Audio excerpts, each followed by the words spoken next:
Would you like 24/7 access to free magazines and newspapers? Well, Blacktown City Libraries has the perfect resource for you. Pressreader is an electronic magazine and newspaper service, allowing you to browse and download titles on your own device. This video will show you how to download and use the Pressreader app, so let's get started. To begin, you will need to download the Pressreader app. You can do this through the App Store or Google Play Store. Once that has loaded, type Pressreader into the search bar and select the result with the green and white logo. Tap the download button to begin installing the app.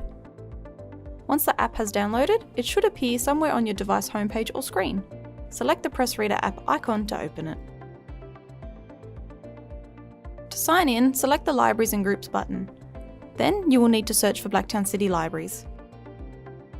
Type in your library card number and PIN. Once you have signed in, you can immediately begin to browse the collection, or use the search bar at the top to navigate the titles. Once you have found the item you wish to borrow, select the title. You can download the magazine onto your device to look at offline at a later time, or you can select the Read button to view the magazine straight away. You will need a reliable internet connection for this. And that's it! Welcome to Pressreader!